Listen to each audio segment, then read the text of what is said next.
This is your 2 News Oklahoma Fantasy Football Forecast. We're back.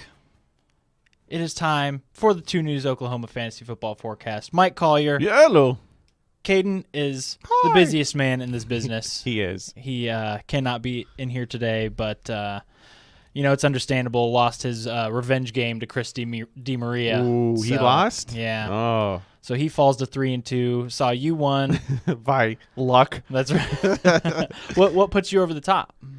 Luck, even Yeah. more luck. I don't. It was a trash weekend. I don't even really. The trade I made last week ended up. It's going to bite me in the rear. Well, I say that because I traded Damien Harris. He got hurt. Hawkinson didn't do. He got a goose egg. So you know what? That didn't hurt. It looks good right now. It does look good. It looks yeah. pretty good. I lost pretty big. I fall to 3-2. I lost in 2 of my leagues. I had on the initial show sheet that I lost in all 3 of my leagues, but I had a Monday night savior. Yes. I saw your tweet about that. The Monday Night Miracle. That's right. So I came in. 4 times. That's the thing. I came into last night. I was down maybe, I think it was like 26, 27 points. I Yeah. was like, Kelsey's going to have like a near career game for me to pull this off. Sure enough, as efficient as possible, only 25 yards for Kelsey last night, 4 touchdowns. Unbelievable. And as a viewer, as a guy who just likes fantasy football, I played 1 year of high school football, so I don't know much. I don't know much about the X's and O's. I don't. But what befuddles me as just a peon of a brain that I have over here is that if I was being a defensive coordinator, I'd put every man on Kelsey. You know what? Yep. Hey, at least they're beating me with other guys than the same guy. Oh, yeah. And 4 times. it was strange, especially, I think it was either the second or third. I think it was the second one that he had. It was just the most simple, straight out, straight through the line and out. Mm-hmm. One guy on him, running way behind him, Yeah, right. and he catches it with ease. It took. He didn't have to jump over him. He didn't have to do anything to shake him. Really, he just in out caught easy touchdown, and I don't know if it was just a blown coverage or something. Something was missing there. But so he gets 4 touchdowns. Right. And to add on that, that goes for Justin Jefferson. That goes for Devonta Adams, who on a 4th down that game last night, going for that. I mean, hello. Yeah. You got one guy out there. Waller's not even out there. Right. You're going to let Hollins. Okay. You know what? Put the water boy on Hollins, and then put your team on Devontae. Yeah. Hollins almost had a really incredible catch where that Derek Carr just floated up into coverage, but Right. I mean, it was double covered, but he had it in his hands. He did. So going back, he ends up with a goose egg after that. Ugh, yeah. You go back. You got the Monday Night Miracle. Yep. How does that feel? I mean, isn't that I doesn't think- it make your whole week just go off a little better? Well, especially because I had already been confirmed I was going to lose in these other 2 leagues, and so I was not really holding out hope for this 3rd one. I was like, well, probably going to lose this one, but I'll tune in, whatever. And I don't know if there's a better feeling on a weekly basis in fantasy football than getting to that Monday night game and having that miracle happen. Yeah. Especially just watching it in real time and, Right. and seeing just how easy Kelsey made it look. Right. I agree. The past 2 weeks I've been fortunate. I've won. I'm the same 4-1 in both of my leagues, and I've wrapped it up by Sunday, at 3:30. I was already so far ahead, and these are some good teams I've been playing, and it kind of takes the fun out of it because I'm not watching Sunday Night Football because I don't care. Monday Night Football, I don't care because I've got Mm-hmm. I'm wasting some really good football. Yeah, it really helps having somebody in there keeping you alive. Although obviously, if he doesn't catch that last touchdown, Yeah. then I lose. Oof. So that was my Monday Night Miracle. I want to talk a little bit about just what I'm sure a lot of people are in this position. I'm in one of my leagues. I'm in a similar position. I'm 1-4 in one of my leagues. Not looking good. Mm-hmm. Yeah. I have a decent roster, but Okay. it's just not week to week. It's just not clicking. Something's not happening, and there are certainly people who are 0-5 in plenty of leagues. When is it time to start just making the most bold trades you can, or dropping guys, picking guys up, taking all kinds of chances. Is it time now to be like selling the farm basically on your team if you're 1-4, 0-5 in some of these leagues? Well, you got to think that 6 losses and you're done. So I've been in those positions before, and I always say until I get to 6, I'm done. Now, you're 0-5 and you only have 1 game wiggle room, sell the farm. I mean, it's not working. It's not working. You need to change, and you need to change now.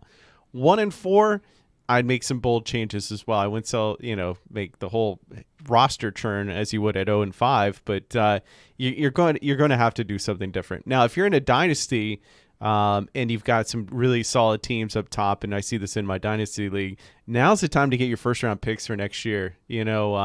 I paid a first round pick for Derrick Henry last week, and I just paid 2 second round picks for, I know I overpaid a little bit, but Keenan Allen, when I've got 3 stud receivers. But what if one gets hurt? I can slide Keenan in there in the playoffs and not lose too much of a beat. So some are saying, hey, I'm going all in this year, and some can really build in for next year. But if you're in a redraft league, now's the time to just, you got nothing. I think you owe it to your league mates to make bold moves, to be competitive.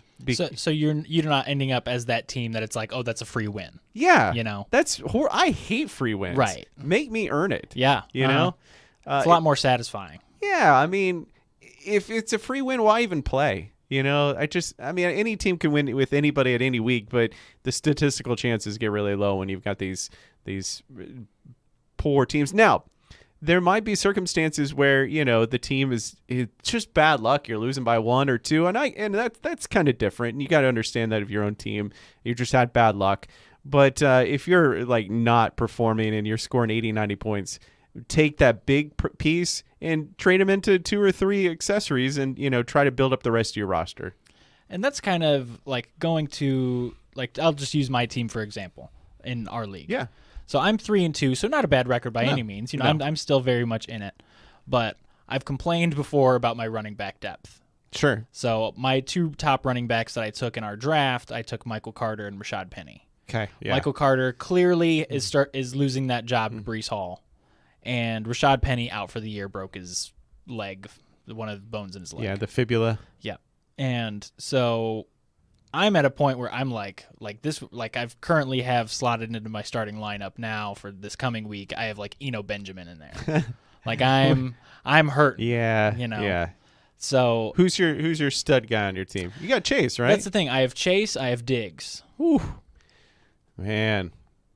I mean, that's look, Chase has been underperforming. Yes. That whole Bengals team is underperforming. Yeah. Now's the time. If I'm in my position, I'm like, hey, right, hey, buddy, yeah, I got some horrible RBs, right, and that seems tough. That seems to be a problem. Like, I feel like at quarterback and wide receiver, most people, like in most standard leagues of 12 to 14 size ish, most people have at least like a stud wide receiver of some kind, like a no doubt wide receiver or a quarterback who is carrying them for the most part. But there aren't a lot of stud running backs, especially this year where there's so much up in, like, this has been a weird NFL year. It's hard to tell what teams are actually good. Even like the Eagles appear to be the best team in football, right, at 5-0. But they, their running game is basically Jalen Hurts, and then just like 3 other guys who come in and out over and over. So you can't really, for on a week-to-week basis, maybe you're playing Miles Sanders, but you're not probably playing those other 2 guys. Right. So it's hard to pony up. Like, say if I was going to offer Chase to somebody, what running back am I getting in return that isn't either top tier, who somebody's not going to accept that trade because those top tier running backs are hard to come by, or what running back, or am I going to be ultimately losing out, like trading Chase for a running back that really probably isn't worth him? Right. In your regard, I mean, Chase is elite, and it's tough because you need to build depth. So if I were in your shoes and I needed a running back like you do, I would take Chase and I would go get like a Stevenson plus a top tier receiver that's I mean, you've got Diggs, so I'm trying to think, not Justin Jefferson. That obviously doesn't make sense. But maybe a CeeDee Lamb, so maybe Caden can throw you a solid RB and a CeeDee Lamb, because he's like, man, I could change CeeDee into Jamar Chase. Right. Yeah. I'd take Jamar Chase any day. Yeah. Yeah. That might be something. And maybe CeeDee's still a little too high, if you're getting a Right. solid running back. So we go down the pegs just a little. I mean, Marquis Brown is really, he's like number 5 in He's PPR. turned it on these last couple weeks. He's turned it all the way on. All the way on. Yeah. And it's like it seems no stopping him. So, maybe somebody says, oh, I get Jamar Chase and you can have Marquis Brown any day. Right. And still get a top 10 receiver. Because Hopkins is coming back, but let's be real. Hopkins is old. And he didn't do so well last year either. Right. Yeah. And you'd think just by the way that Arizona is spreading the ball around, in which they're not really. It's just Marquise Brown for the most part. You don't imagine that you bring in Hopkins. You don't imagine that really changing. If what they have, they're not winning that many games, but the offense in that regard isn't the problem. Mm-hmm. So you don't imagine Hopkins coming back and them saying, "Oh, well, we better feed him constantly," because Marquise Brown has done great for them. Right. And it will help Marquise Brown. I mean, because the defense is, okay, well, we don't have to cover Marquise. We can actually shift more towards DeAndre, and that might open him up some more. I mean, I like Marquise Brown. I mean, they've got such chemistry.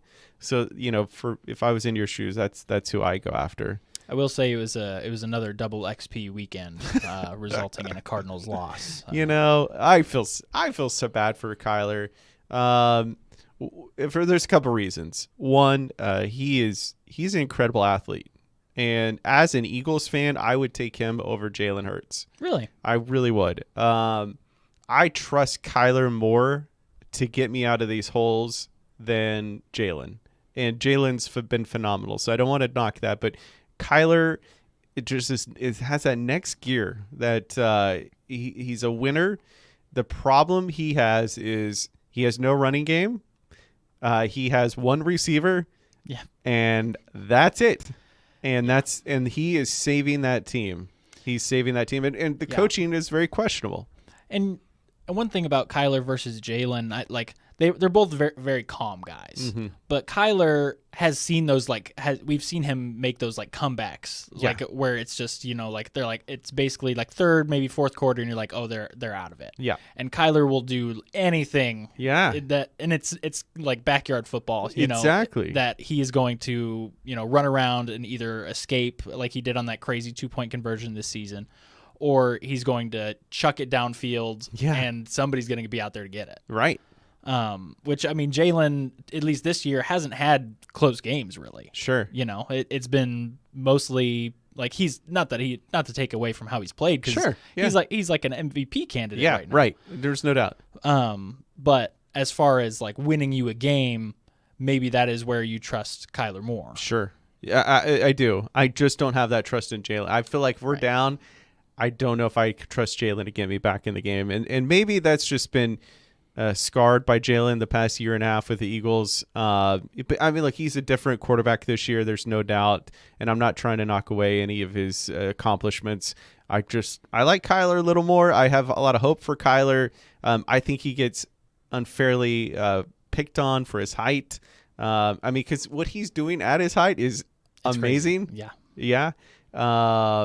So there's that, and the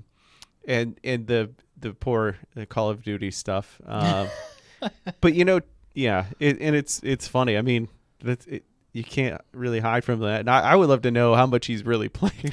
Yeah. I'd like to see. He's got to be I haven't played Call of Duty in forever. He's got to be 10th Prestige. Right. All the gun camos, all that stuff.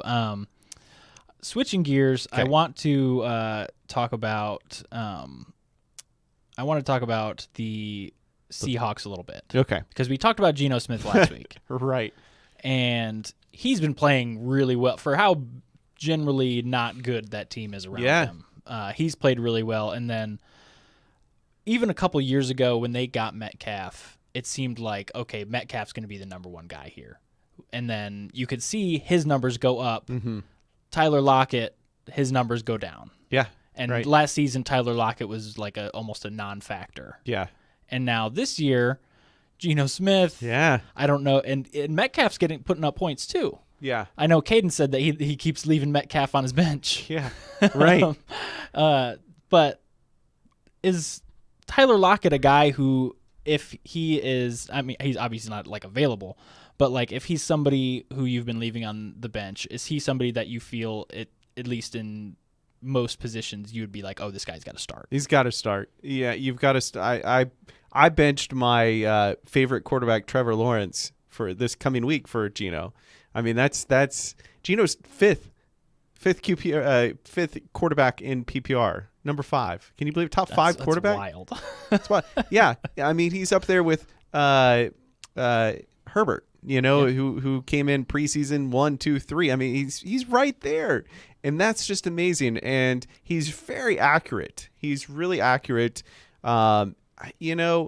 Sometimes you catch, like, you remember Nick Foles came in and did amazing. Yep. Ride the wave while you can. Yep. He had one tough game, but you know what? What quarterback doesn't?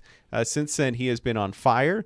And this was the week against New Orleans that he was not supposed to be on fire, because we said, well, Detroit, it's Detroit, right? But New Orleans was supposed to be the D that was supposed to shut him down. They didn't. He still makes some goofball decisions, like near the end of the game, it was third down and he ran backwards and got sacked, where he held on to it too long. But you know what? Those quarterbacks make mistakes like that. Other than that, for fantasy, start him. Start every Seahawk until further notice. Right. Even Kenneth Walker, the 20th. Well, and that'll be it too. He's going to be a lot of leagues. If you have guys who are paying attention to backup running backs, he's most likely taken already. He's already been sitting on somebody's bench. But if he's not, then you got to pick that guy out. Yeah. Because he will be getting all the work. And I watched, being a Michigan follower. Okay. I watched him at Michigan State, and he's a workhorse. Okay. They could, if they really wanted to commit to that run game, they could run him all day long. And okay. He'll just go. He doesn't have like blazing speed, but he's a built up guy. He will go as long as they need him to go. It's weird because Kenneth Walker, I had the second overall pick in my home league dynasty draft, and that was who I would have picked. Number 2, we had Bryce Hall, the first one, and then I probably would have picked Kenneth or Drake. That was the decision I was trying to wrestle on, and I was like, I'm just unimpressed by them all, and I traded them for Trevor Lawrence plus something else, a second round pick, who I ended up picking up Damian Pierce with. But Trevor, really want to go quick into that because we were talking about Geno. Trevor, I'm starting to raise the level of concern just a little bit. Yeah, I've been starting him in one of my leagues the last couple weeks, and I have been concerned. Yeah, I watched him the other day, and there's just something not clicking yet. And so I'm still very hopeful for him. There's just something not clicking. And again, not being X's and O's guys, I don't know what that is. I don't know if he's still scared from last year and making these stupid decisions, but I hope he figures it out, because we saw him. Oh yeah, he can, when he connects. Yeah, he's going to be elite. But he's an enigma right now. Yeah, it feels like maybe what he just needs is like a string of success. Yes, because he's had like one good game, like an exceptional game, and the rest surrounded like mediocre to bad games. Yeah, and obviously we've talked about last season where right. that was just how do you even judge what was going on there based on the coaching and everything there. He needs a receiver that will bail him out. Yep, that will save him from the crazy stupid stuff. And that he can just rely on. Christian Kirk, he's not a wide receiver 1. No. They're paying him like one. They're paying him like one, and they're treating him like one, but he's not one. Yep. And when you get in those situations, we've seen that with Jacksonville before. I mean, that was last year too. You got these wide receiver 3s and 4s trying to be 1s. It just doesn't work. We saw it with the Eagles. That's why they went and got A.J. Brown, because it was like, okay, Devonta Smith, he was a rookie last year, and Jalen Reagor was supposed to be the rider, and not happening. Yeah. And Jalen didn't look that good. What happens when we get some studs in there? Jalen looks phenomenal. Yeah. Mm-hmm. So that's just sorry. I had to get that off of my chest. Yeah. I still have such high hopes for him. Now next week, I'm not playing him this week, I'm gonna let him ride the pine. Yeah. And then we'll put him in, and once he starts to get going again. And we have that game here on Channel 2 Sunday Night Football is Dallas at Philly. Oh, yeah. I was supposed to go to that game. Oh, really? I had tickets, yeah. Oh, I had tickets to the game. My brother, thanks, bro, for the tickets. I had to get them back to him because fall break was supposed to be this week, but somehow they moved it to next week. So I don't know what was going on, and my time off didn't align properly. So that is going to be a great game, right? It should be. I mean, somehow both the Cowboys and the Giants are both 4-1 with just teams that, like, with the Cowboys without Dak. Cooper Rush has been fine fantasy wise, not good. No, not reliable. Yes, but as far as winning the game, he's not making mistakes that make you lose games. That Dak would do. Right. Yeah. And Dak will put up fantasy numbers, but he'll also throw that crippling interception that like blows your mind. Yep. That's when Dak is in there, as an Eagles fan, I feel confident that they're not going to win. That's right. They might win some games. Yeah. But like in the playoffs last year against 49ers, Dak will find a way to lose this. Yeah, right. And so we have that game coming up, which obviously with both of those teams, the talent on those large, pretty big fantasy implications. Yeah. They've still been running Zeke.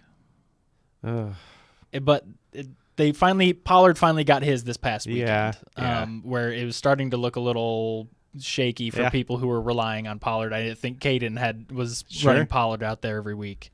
What would you say as far as going forward with those two guys, with Zeke and Pollard? I have him in my other league, and I started Pollard over Clyde Edwards-Helaire the other day because, one, was already winning, and there was no way I couldn't win. So I was like, well, Hilaire's going to run out of luck. I'm going to go with Tony P because it's the Rams. They'll probably be behind, which I thought, so there'll be a lot of passing situations, and Tony P would get his catches in, but I didn't picture him running off a 52-yard beast of a touchdown run. Looked like he was Speedy Gonzalez out there. Just oh my gosh.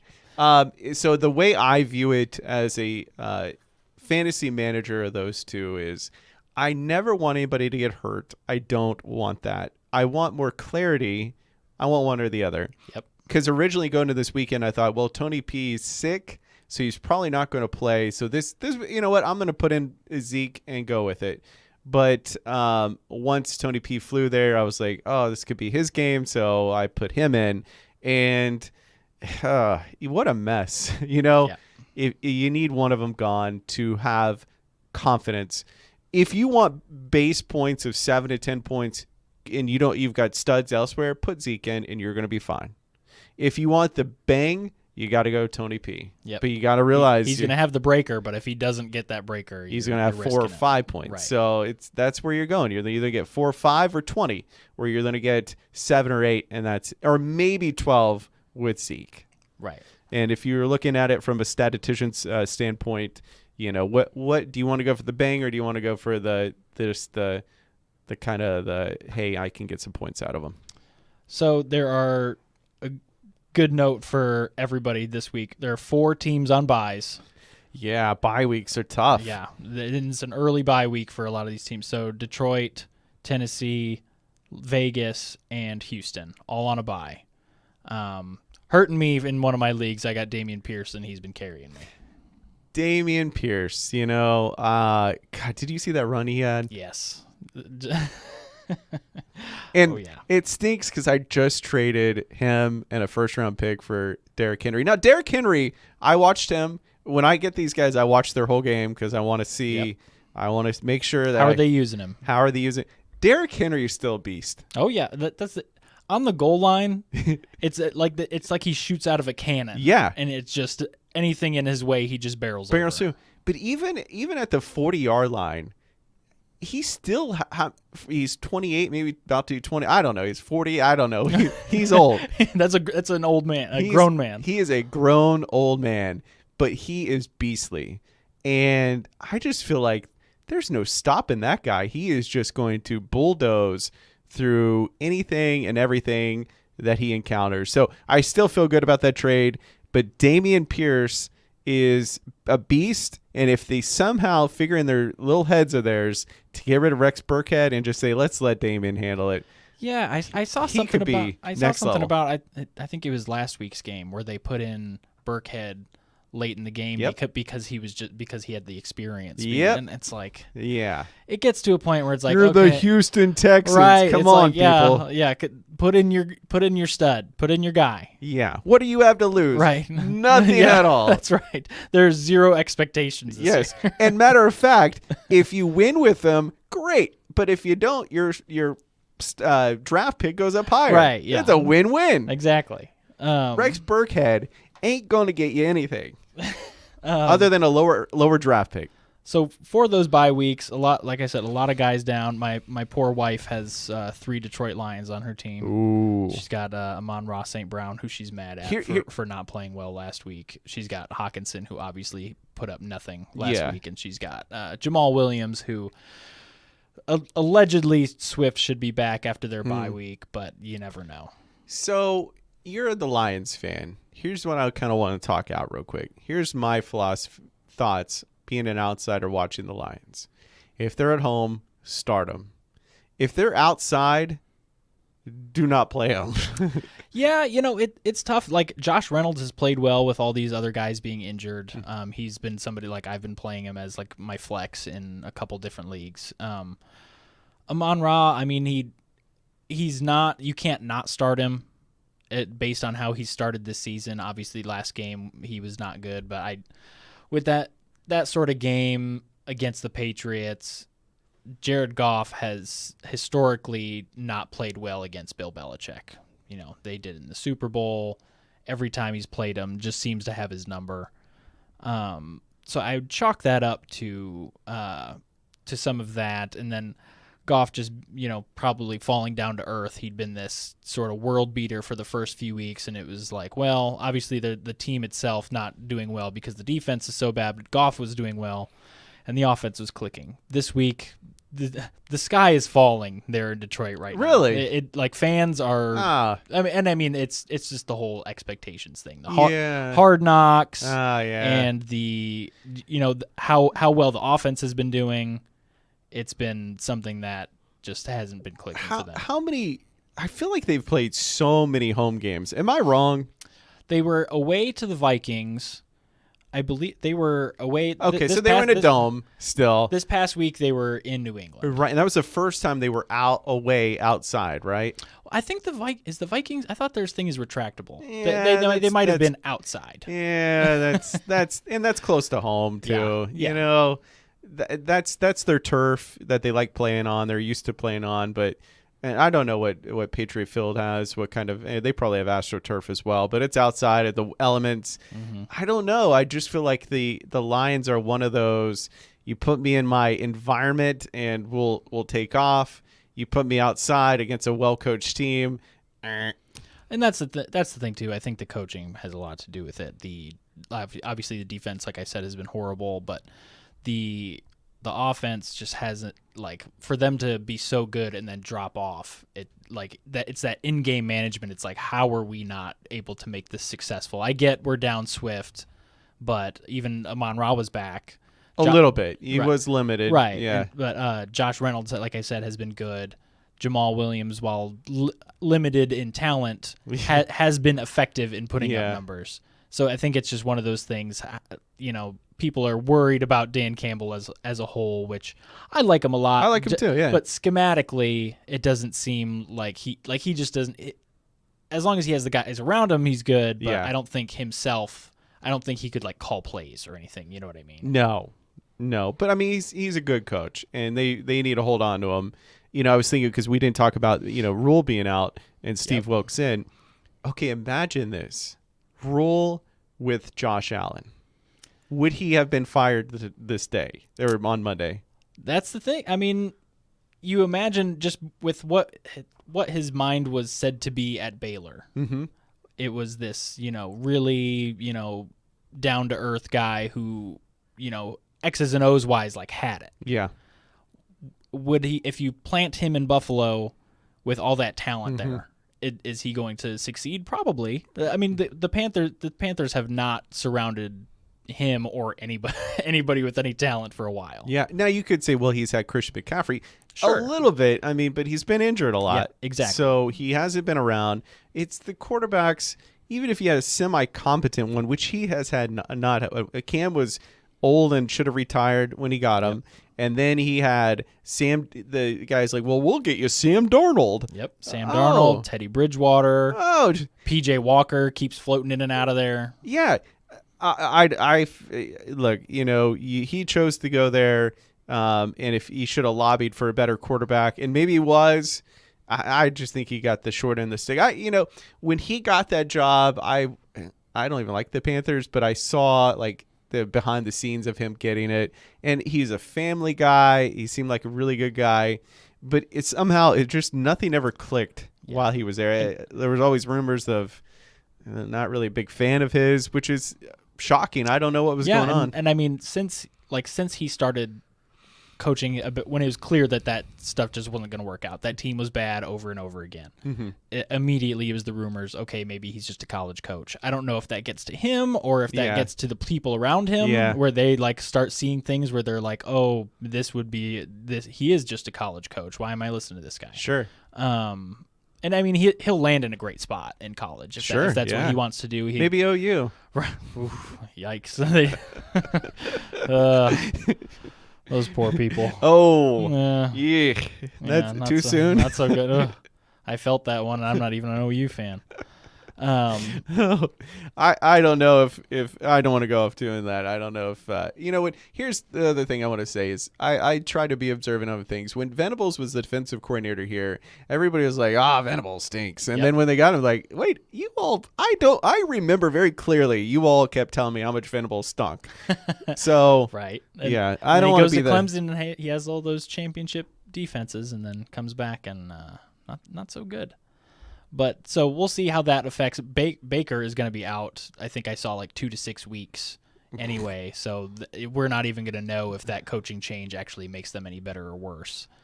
Because he had something. Let's just say Steve Wilkes is a horrific coach as well.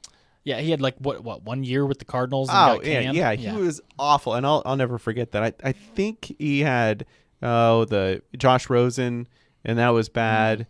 And then they got fired, and they brought in Kyler. It's just, that's a bunch of trash over there, and they need to wipe the slate clean and start over again.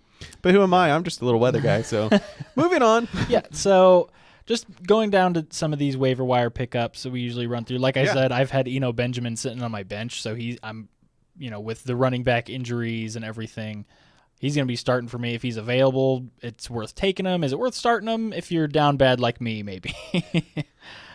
Look, I could think of worse. Is Darrell Williams, did he have a concussion or something like that?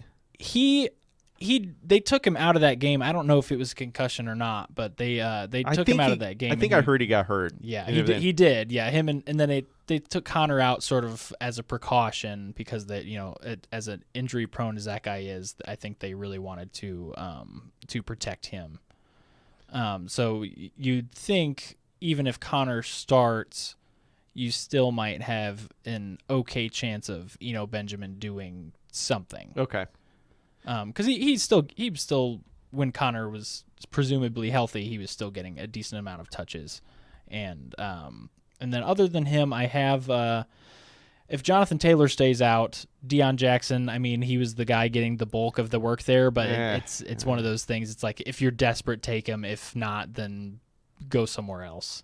Yeah. I would go I like Yeah. Randall Deion, I think, is just a waste. Kenneth Walker is, if he's somehow on the bench in your league, go for him. Yep. That should have been done months ago. You should draft him, whatever. If he's still there, grab him. Put all 100% of your fab money, your waiver wire. It doesn't matter. Go for him. He could be the solidifier of your team long term.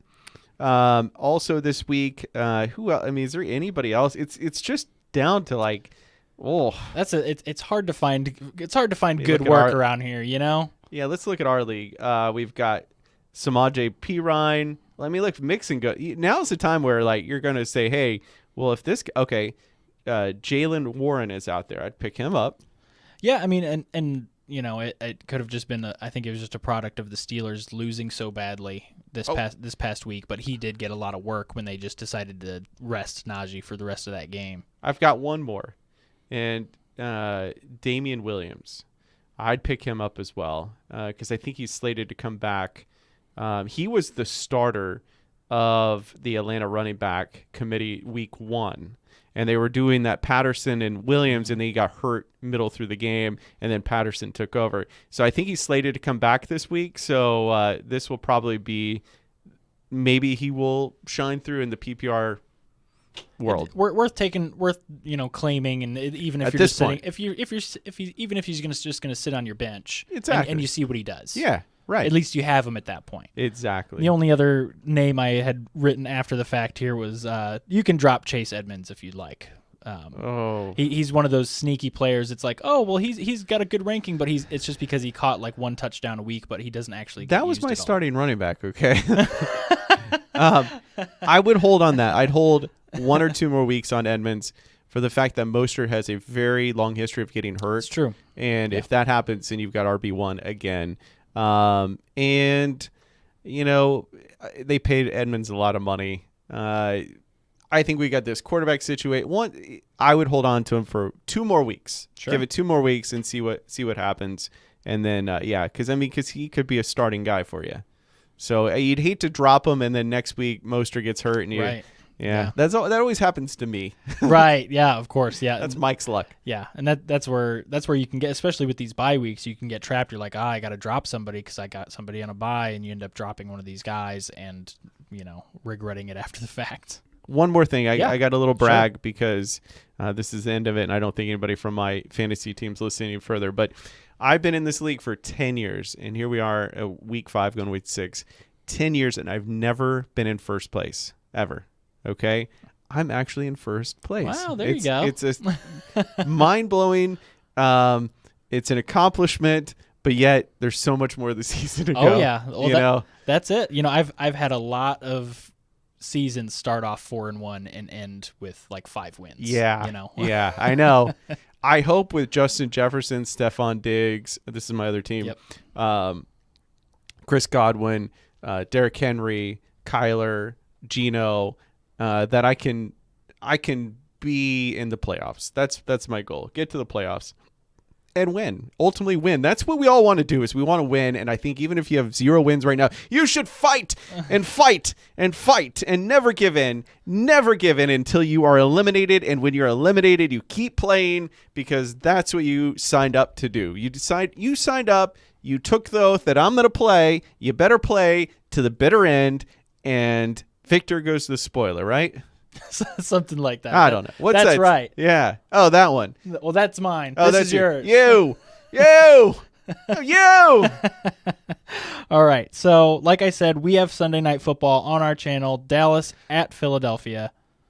I always forget I was going to do the song of Sunday Night Football. That was about to go into Monday. Dun dun dun dun. No, that's dun dun dun dun dun. No, that's Fox. Right. So not the Carrie Underwood one. No. The Yep, that's it. That's it. Sunday Night Football. That's it. So we will be back next week. Maybe Caden will be here. Maybe. Maybe. If he's not, we'll break it down anyway. Yeah. Mike Collier, Ryan Love. We'll see you next week.